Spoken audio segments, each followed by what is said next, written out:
Hi love you welcome back to Manabadi this is Ravi. So ఈ video వచ్చేసి most important ఎగ్జామ్కి వచ్చే questions మీకు ఈ వీడియో ద్వారా మేము అందిస్తున్నాం స్టూడెంట్స్. మెయిన్గా మీరు మెథడ్ మీద డిపెండ్ అవ్వండి. సమ్స్ వస్తాయి, సమ్స్ ఒకవేళ అటు ఇటు అయినా మెథడ్ అనేది మీకు హెల్ప్ అవుతుంది.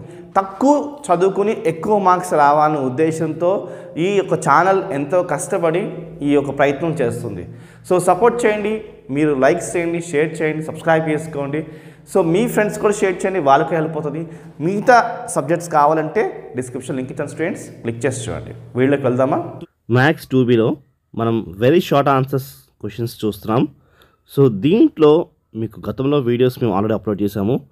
సో లాంగ్స్లో అయితే మనం 2 క్వశ్చన్స్ ఇచ్చాము, 1 క్వశ్చన్ వస్తుందని ఎక్స్పెక్ట్ చేసాం. సో అదేవిధంగా దీంట్లో 4 క్వశ్చన్స్ ఇస్తున్నాం, 1 క్వశ్చన్ వస్తుందని ఎక్స్పెక్ట్ చేస్తున్నాం. సో VSQs కాబట్టి మనము మెథడ్స్ మీద ఎక్కువ ఫోకస్ చేయాలి. నాట్ లైక్ సమ్ ఎక్స్పెక్ట్ చేయకండి, మెథడ్ ఎక్స్పెక్ట్ చేయండి. సో మీరు ఎగ్జామ్లో 10 క్వశ్చన్స్ అటెండ్ చేయాలి కదా, దానికి గాను 6 క్వశ్చన్స్ మీరు ఈజీగా అటెండ్ చేయొచ్చు. సో ఈ మెథడ్స్ మీద ఫోకస్ చేస్తే. సో మరి క్వశ్చన్స్ చూద్దాం ఒకసారి. ఈ ఫస్ట్ 4 క్వశ్చన్స్లో నుంచి మనకి ఒక క్వశ్చన్ అయితే ఎగ్జామ్కి వస్తుంది. దట్టు మెథడ్ మీద ఫోకస్ చేయండి. సో ఫస్ట్ క్వశ్చన్ చూస్తే మనకి ఇచ్చిన ఈక్వేషన్ అంట సర్కిల్ ఈక్వేషన్ రిప్రజెంటేషన్ చేస్తుంది. రేడియస్ వచ్చేసేమో 6. Okay, find the value of c అని అడుగుతున్నాడు. ఈ వాల్యూ ఆఫ్ సి ఏంది అంటే ఉంది కదండి, ఈ సి యొక్క వాల్యూ కనుక్కోమంటున్నాడు. నెక్స్ట్ సెకండ్ క్వశ్చన్ చూస్తే obtain the parametric equation. So parametric equation చాలా మోస్ట్ ఇంపార్టెంట్ క్వశ్చన్ ఇది. మీరు మెథడ్ని ఫోకస్ చేయండి. Obtain the parametric equation of circle. Okay, and third చూసుకుంటే find the equation of circle passing through the points. Passing through ఈ point ఇచ్చాడు and with the center ఎక్కడంటే 0,0 ఇచ్చాడు. సో మనం ఏం కనుక్కోవాలి?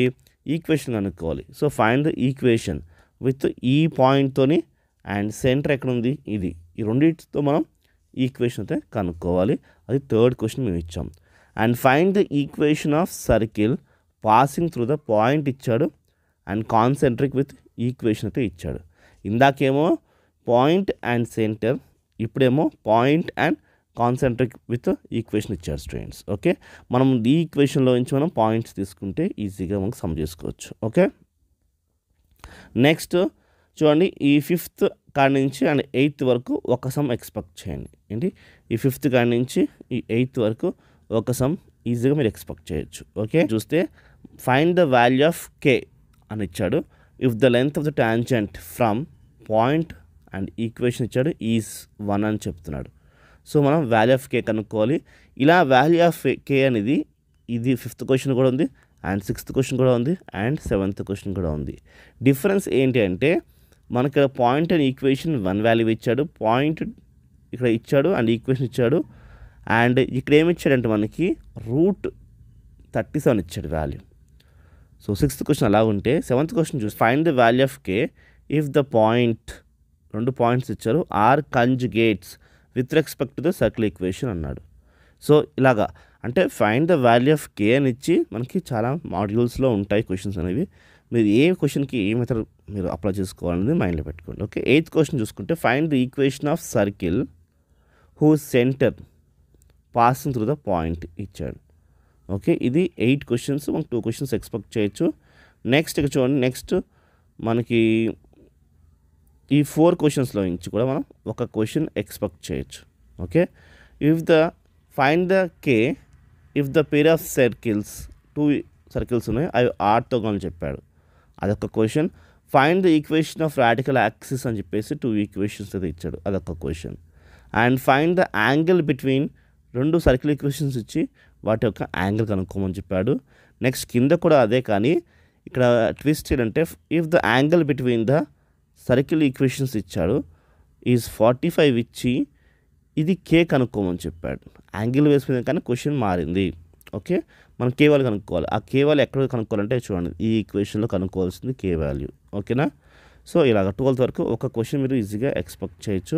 అండ్ 13 నుంచి అండ్ 16th వరకు ఒక క్వశ్చన్ మీరు ఎక్స్పెక్ట్ చేయొచ్చు. So right, find the value of K. Okay, line ఇచ్చాడు ఇక్కడ, ఈ లైన్లో కే వాల్యూ కావాలి.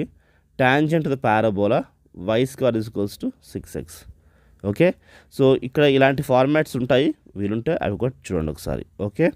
ఇఫ్ ద పాయింట్ హాఫ్ ఇచ్చి 2 ఇచ్చాడు, వన్ ఎక్స్ట్రీమ్ అంటున్నాడు, one extreme of the focal card of the parabola y square is equals to 8x, find the other extreme.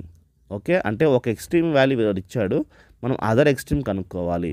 Okay, so ఈ question కూడా చాలా simple and most important. Okay, find the equation of parabola whose vertex and focus, vertex focus ఇచ్చి equation కనుక్కోమంటున్నాడు. Okay, so చాలా మట్టి questions ఇవే ఉంటాయి.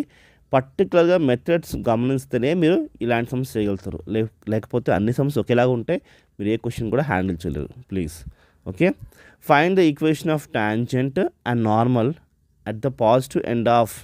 Okay, చూడండి, find the equation of tangent and normal at the positive end of L R on the parabola y square is equals to 6x. Okay, so latus rectum ఇది end of L R అంటే మైండ్లో పెట్టుకోండి. So ఈ question and next, if the e or the eccentricity of hyperbola and its conjugate hyperbola, then the prove, ఇది prove చేయాలి. Okay, 17th question. 17th నుంచి మళ్ళీ మనకి 17th, 18th, 19th, 20 నుంచి ఒక క్వశ్చన్ ఎక్స్పెక్ట్ చేయొచ్చు. Find the angle between the asymptotes of the hyperbola. Okay, ఇది మనం ఇక్కడ యాంగిల్ కనుక్కోవాల్సింది. నెక్స్ట్ చూస్తే యాంగిల్ ఇచ్చేస్తాడు, మనం ఎసెంట్రిసిటీ కనుక్కోవాలి. చూడండి, ఇఫ్ ద యాంగిల్ బిట్వీన్ అని చెప్పేసి వాడు ఒక యాంగిల్ ఇచ్చేసాడు, మనం కనుక్కోవాల్సింది ఎసెంట్రిసిటీ. రైట్. 20 క్వశ్చన్ చూస్తే find the product of the length of perpendicular from any point of hyperbola. Okay, ఇది 20th క్వశ్చన్. ఓకే, 21st నుంచి అండ్ 4 క్వశ్చన్స్ వరకు ఒక క్వశ్చన్ ఎక్స్పెక్ట్ చేయొచ్చు. అంటే 21st నుంచి 24th వరకు ఒక క్వశ్చన్ మీరు ఈజీగా ఎక్స్పెక్ట్ చేయొచ్చు. సో ఎవల్యూట్ అని integration of e⁻x into tan x plus log sec x dx అని క్వశ్చన్ ఇది. సో చాలా చాలా మోస్ట్ ఫెమిలియర్ క్వశ్చన్ ఇది. సో ఈ క్వశ్చన్ ఎక్స్పెక్ట్ చేస్తున్నాము. Evaluate the integration of e⁻x into 1 plus x log x by x into dx ఈ sum ఇది. Next evaluate integration sec square x into sec square x dx question ఇది. Next evaluate integration of 1 plus cos square x by 1 minus 2x into dx question ఇది. So ఈ 4లో మనం ఒక question expect చేయొచ్చు. 25th నుంచి 28th వరకు కూడా మనం ఈజీగా ఒక క్వశ్చన్ ఎక్స్పెక్ట్ చేయండి స్టూడెంట్స్. ఇలాంటివి సేమ్ అన్ని ఎవల్యూట్ సమ్సే ఉంటాయి. నెక్స్ట్ 29 నుంచి 32 వరకు ఒక క్వశ్చన్ మీరు ఈ మెథడ్లో ఎక్స్పెక్ట్ చేయొచ్చు. సో గమనించారా, ఇక్కడ ఇంటిగ్రేషన్ ఆఫ్, సో అన్నీ మీకు లిమిట్స్ బేస్ మీద ఉన్నాయి. సో డిఫైన్ ఇంటిగ్రేషన్స్ బేస్లో క్వశ్చన్స్ ఇవన్నీ.